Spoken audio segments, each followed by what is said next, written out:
just somebody who complains on the internet. The last one of my videos, I was talking about the atrocity going on in Ukraine and how the West is really paying for it, paying for the people to be killed. Because in my own judgment, there's no equation, there's no way you turn this and see one particular equation that shows Ukraine winning in this war. If we are starting a fight, you know that if there is a fight, you know that no matter what happens, there's no way you can win. Why do you allow yourself to be beaten to pulp before you accept any way of resolving it? It is not enough to give money. Money doesn't fight a fight. Money is, it's a good support, but it doesn't stand a chance in terms of human personality. According to CNN, a massive Russian strike across Ukraine triggers blackout and killed at least 5 people. Now, this is not the first time this is happening. That the Russians are mercilessly killing the Ukrainians. And the news we have is that the Russians are dying in mass. Yeah, okay, they are dying. But that is not the point. The point is that the Ukrainians are dying too. The people you are supporting with your dollar are dying too. Everyone knows that by the West, Russia is no concern when it comes to those who are dying. For me, they are, because they are human beings too. The soldiers didn't plan for this war. The soldiers would prefer to go home to their families, their wife and children, their mothers and fathers, their brothers and uncles. They would prefer that. They didn't bargain for this. So whether it's Russian soldiers or Ukrainian soldiers, they didn't bargain for this. So it doesn't matter on what side or how many more are dying. What matters is why the route of peace has not been taken till this time. It's almost going to the 4th year. And yet there's no peace agreement on the table anywhere. Every 2 to 6 months or 5 or 4 months, USA throws some dollars. And behind them, in their mind, is the BlackRock and others rebuilding Ukraine when this is over. When will it be over? How many people will be left before you rebuild? And to who are you rebuilding? For who are you rebuilding the city? Dead people cannot live in the rebuilt city. Why can't those in charge find a way to make peace now? Increasing the membership of NATO doesn't bring these people up. Even if Ukraine joins NATO today and NATO launches a full-scale war against Russia, it doesn't bring back the people who have already died. And it cannot bring back those who will die in that war. Because everyone knows that Russia is a nuclear country. And there's no way they can go down without at least dropping one. And what will be the devastating effect of it? When we sponsor this war, we don't seem to think about that.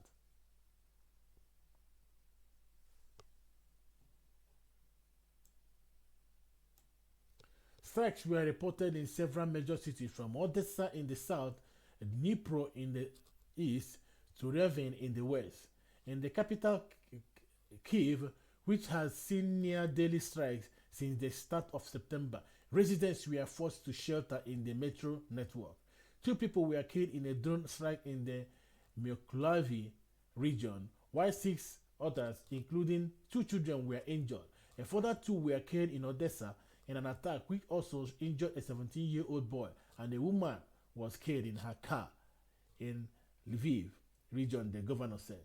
The last comparable attack happened on August 28 when Russia launched 127 missiles and 109 attack drones at Ukraine. The Ukrainian Air Force said the overnight strikes triggered blackout in several regions, including Odessa, where heating, water, and electricity supplies have been cut, and hospitals are running on power from generators. Who would want to live in a situation like this?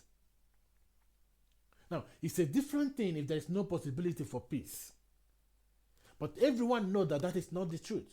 Everyone knows that In all of this, there was a possibility of truth before the first bullet was shot, and I see a possibility of peace, and I see a possibility of peace now. And if we take that chance, the death of many more will be hindered. Many more lives will be saved. Death of many more will be prevented. Many more lives will be saved. And many more heartbreaks will be avoided. Many more homelessness will be avoided. Many more displaced women, children, fathers, mothers, grandparents, elders will be avoided. Many more destroyed hospitals and infrastructures will be avoided. The problem is, why is it not taken? Why is that route not taken? Is there anything in it for those who are sponsoring the war? Is it the life of the Ukrainians? Because they are being killed anyways. They are the people who are dying on the front. And the people who are dying even in their homes. If that is the case, it doesn't seem to be their life. What else is being protected there? Because if it's about protecting the life of the Ukrainians, I don't think it's being done well.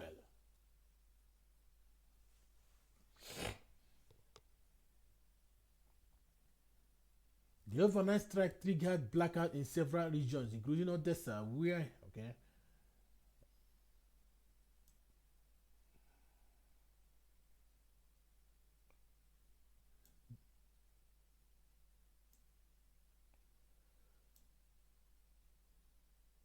Ukraine energy supplies have been repeatedly targeted by Russian attacks since its full-scale invasion in February 2022, causing rolling blackouts.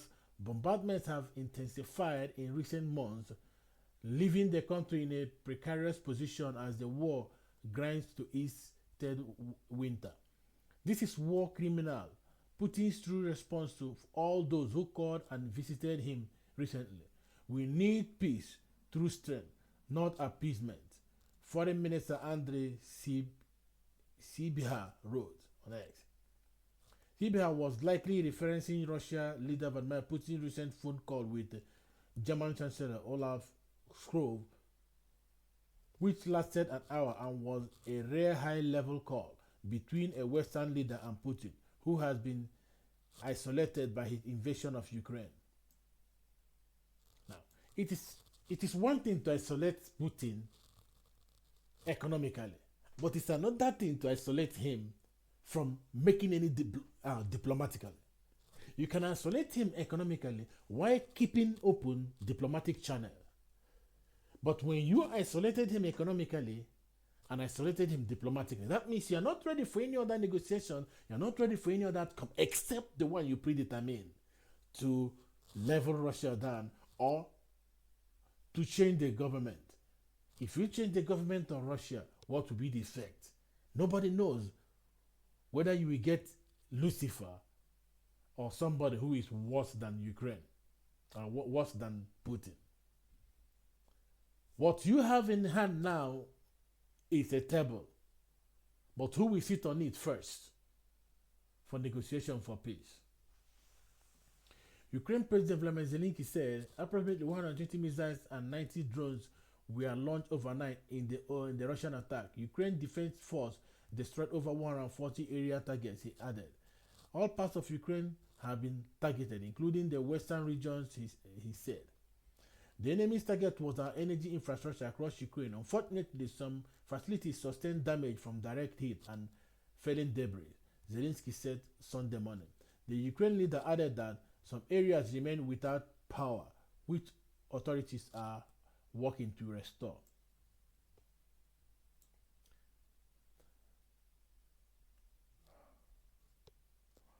The Russian Ministry of Defense acknowledged the attack in a statement on Telegram Sunday, saying that Russia launched a massive strike with high-precision, long-range air and sea-based weapons and strike drones targeting critical energy infrastructure. German host Sunday defended his phone call with the Russian leader, speaking to reporters. The Chancellor described the call as important and very detailed, although he noted that little has changed in the Russian president's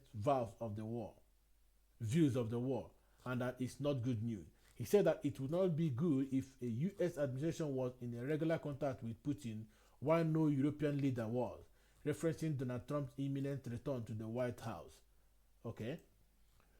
It will also be important or more reasonable for both regions, US and Europe, to work together to broker peace. It doesn't matter who is in charge in the United States. This is a European nation. Yes, it is NATO, but Ukraine is not a NATO country, but they're a European country. That means irrespective of the US involvement, the Europeans can come together and broker peace, irrespective of NATO. For the fact that Ukraine is a European country, for the fact that the majority of the people who are displaced in Ukraine today are scattered all over Europe, for the fact that the immediate after effect of the Ukrainian mayhem at this point will sprinkle to Europe in general. So I don't see anything, any person who criticizes that call may be missing the mark, may be missing what it means to keep a diplomatic channel open even if all channels are closed. If you can't talk, you can't discuss. If you can't dialogue, you can't come to a conclusion that is favorable to either side. If the only language is the language of war, then the only response will be the response of death. Because the only thing war brings is death. It doesn't bring any other thing. And it baffles me that those who are in charge in both US and the NATO don't see this avenue. It doesn't matter how many new member countries joins NATO. It doesn't really matter. What matters is, what is your part to peace?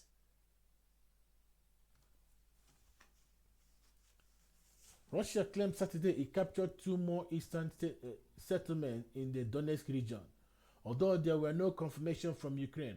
At the same time, Moscow is preparing to launch a counter-offensive in the southern Russian region of Kursk, the site of Kyiv's only major military success this year. So, I don't think any military success or failure will bring back the dead.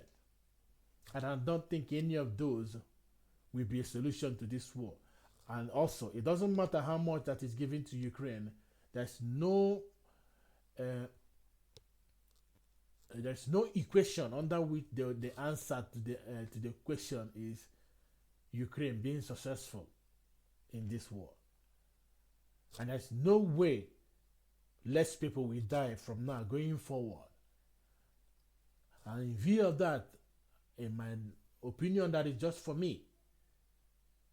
If any person is by mistake reading this, and any person who has power is by mistake reading this, if there is any possibility of negotiating peace, that is the only way this war will end. There's no other way this war will come to an end without leaving carnage along the streets of Ukraine and Russia. And at the end, the soldiers actually are innocent. Doesn't matter how zealously they are fighting for their countries. They are innocent. They are instruments in the hands of what will I call Putin? A demonic leader, and Zelensky, a deceived leader. Why you deceived for Zelensky is the fact that he believed that they have a chance in winning this war. And I use demonic for Russia because you don't have any right to invade any country that is not yours. And when I say this, I mean even when US or any NATO country does it. Nobody has the right to invade any country. Just as no country has the right to invade you. Invade yours. So please, whoever reads this, spread the message. Share this message. If you have any doubts, if you have any counter argument to what my opinion, please put it down in the comment. I'll be glad to discuss it with you, or at least to give my own opinion to your own answer. In view of this, I wish you a happy week coming from tomorrow. Stay safe. Bye.